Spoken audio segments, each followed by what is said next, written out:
What you are going to see now is not even a film. It is a video patent that will completely change your worldview and will probably be a starting point for the new evolution of mankind. This is not a pretentious statement. This is not self-conceit. This is a real project, and by the end of the film, you'll be totally convinced in it. This film isn't new.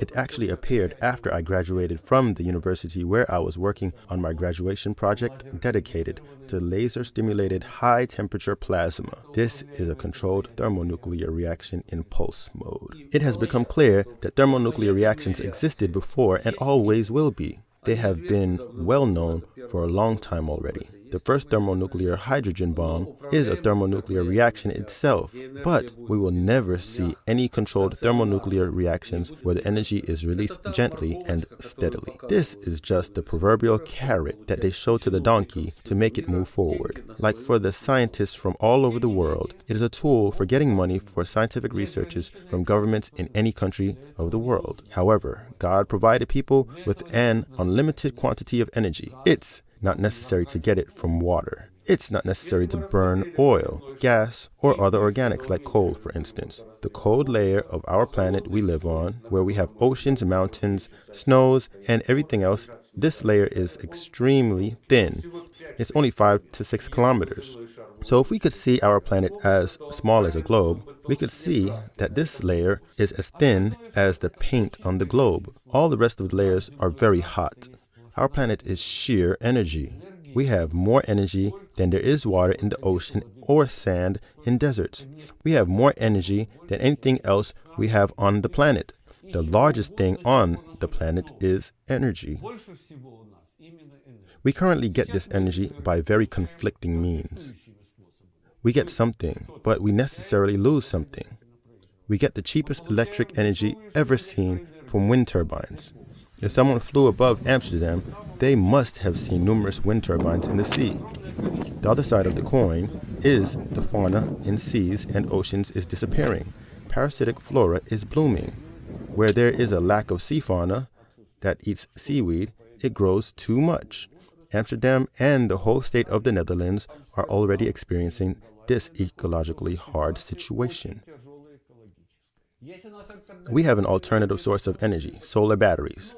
But they are better for computers, calculating machines, and smartphones. There have been some attempts to supply houses with this type of energy. By the way, if you analyze how much energy has to be spent to produce the solar battery in the first place, to smelt aluminum, to build up silicon, etc., then you will see that the positive effect turns out to be just minuscule. Well, what shall we do about it? We can't burn oil and gas for getting electric energy all the time. Because the other side of this process is that, first, the resources are limited. In the future, it will be more and more expensive to get it. There is one more negative side. When we burn 1 kilo of oil, it burns approximately 100 times larger volumes of air. This air is lost forever. We can compensate it by planting more trees, but we also have fewer and fewer trees because we need fields for crops, etc. As soon as we get such huge atmospheric emissions, first we destroy the ozone screen, and second, we get the thermal effect or the greenhouse effect. It seems like there is no other solution except a thermonuclear reaction, but a thermonuclear reaction is still a pie in the sky. If this dream comes true one day, we will only get another problem on the list. The problem, which is probably even worse than all the rest of them, including flaring hydrocarbons. This problem is how to deal with radioactive waste materials. These radioactive waste products are currently placed in specially designed cubes that are able to contain them for some years. They are called final storage facilities, and they are dug into the ground. I hope to God these facilities will not start to ruin. We would have other serious problems then. How to survive, how not to get cancer, how to save a human being's genetics from radiation that would be everywhere.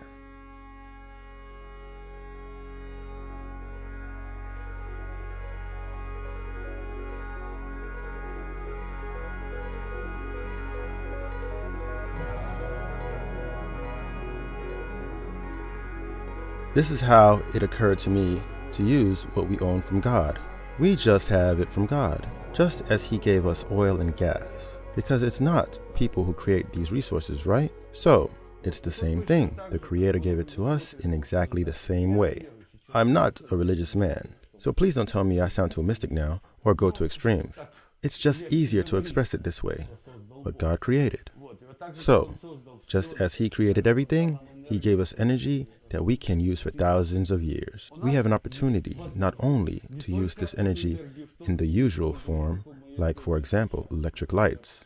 Now we can make hydrogen by a very simple chemical reaction, electrolytic water splitting. It means that we have a chance to go only by environmentally friendly cars. We are able to charge these electric automobiles.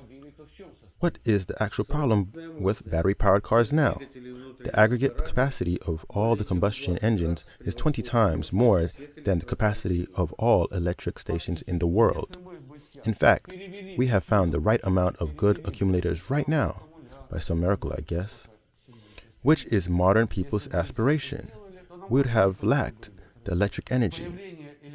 If we get the electric energy, I will talk about further in my speech, it will let us basically change all fuel for all the transportation and switch for the cities that would be absolutely environmentally clean. This type of engine will exhaust pure H2O. When an unlimited source of energy becomes available, we will get a brand new way of mineral extraction. For now, it is really hard to get them. I'm talking about different metals, etc. Now they're being smelted from ores. However, we have got billions of tons of gold just in the sea. The problem is that for now, we need too much energy to get this gold, just as all the rest of Mendeleev's periodic table chemical elements. This energy simply doesn't exist at the moment. It is very expensive to get it.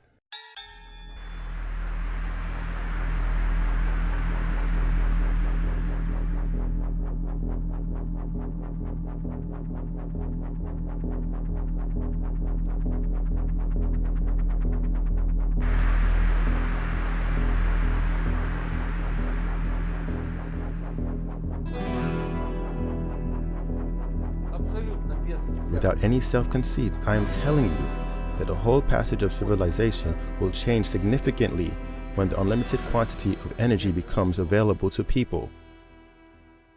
We already have this energy. It is in the ground. This is the resource that nobody is trying to reach. We pull a lot out of the ground. We mine coal, metals, diamonds, oil and gas, but we do not get energy, although energy is the most important resource of our planet. Now, I'm going to tell how to reach this unlimited resource. To reach it, it is necessary to get those hot layers of the Earth's crust where it makes sense to get steam, to use turbines, and get electric energy. To reach means to drill a borehole. Drilling is currently a very expensive process because most of the time is spent not on drilling itself, but on assembling and disassembling of a drilling string. The thing is that a drilling string consists of 28-meter tubes. This is exactly the length that allows transferring them. But we need to drill as deep as 2, 3, or more kilometers. If we drill just for 2 kilometers deep, it means that we would assemble and disassemble the drilling string at least 72 times at the first tool dulling.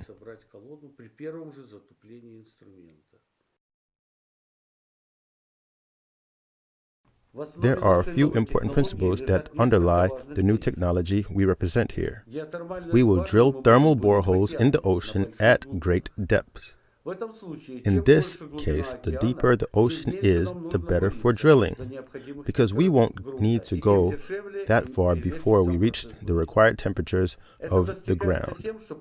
The process of drilling will also be cheaper and easier, because we will raise the drilling string with a changing weight float instead of a platform. So we don't have to assemble and disassemble the drilling string when changing drill-through tools. If a borehole should be drilled deeper than the ocean bottom in the particular spot and no one actually knows it beforehand, we assemble a second long drilling string. In this case, we add one more coupling and uncoupling of two long drilling strings to the process duration. The length of them should be equal to the depth of the ocean on the spot. So the drilling process becomes faster, hundreds of times faster, as a consequence, cheaper. But at the moment, the drilling process is so expensive that even if in the future we put some thermal electric station in the borehole, the process of getting energy will be too expensive and irrelevant to run. Second, try to remember some physics you learned in school. When it comes to a thermal engine, there should be not only a heater, but there should also be a cooler. The cooler is the ocean itself. The ocean is an unlimited resource of cooling. You must have ever paid attention to huge cooling towers looking like big cones. This is what we use for cooling now. They are supposed to condensate the steam and cool down, but the ocean makes this process costless and the resource becomes unlimited.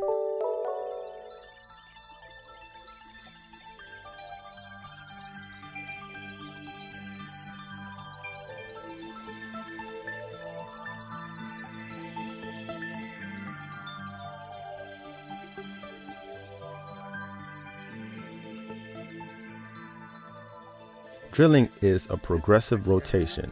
This movement up and down is provided by a very powerful block and tackle system that executes a controlled pulling out and landing of a string. The rotation of a drilling string gets through its upper square section tube. As the drilling borehole gets deeper, it is necessary to make the drilling string longer, unscrewing the square section tube, installing the round tube instead of it, and putting the square one at the end again. Our technology implies that the rotation of a drilling string is executed with the help of a round tube clamped with a special device. This clamp consists of 3 rotating rolls with rifled surface.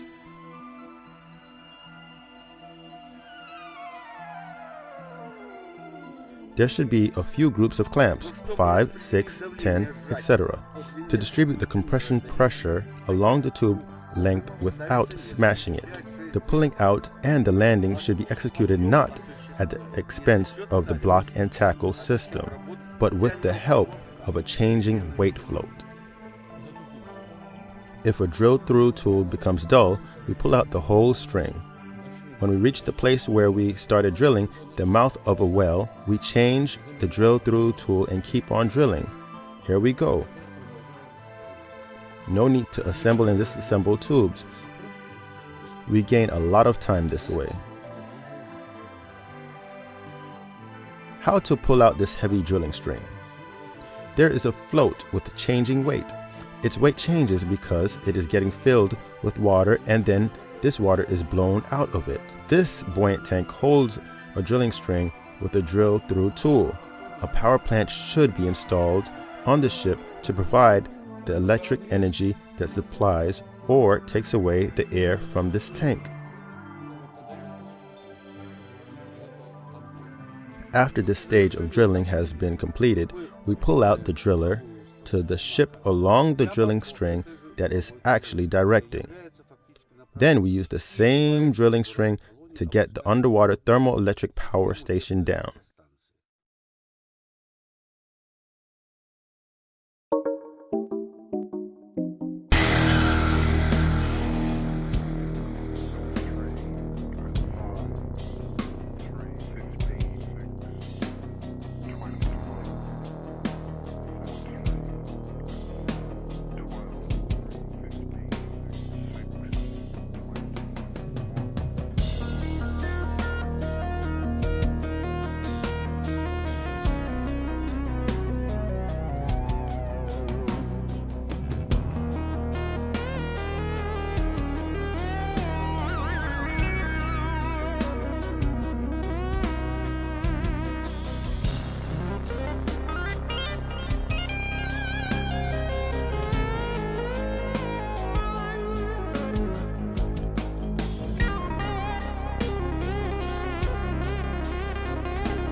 It feels like it is the right time to make this project public.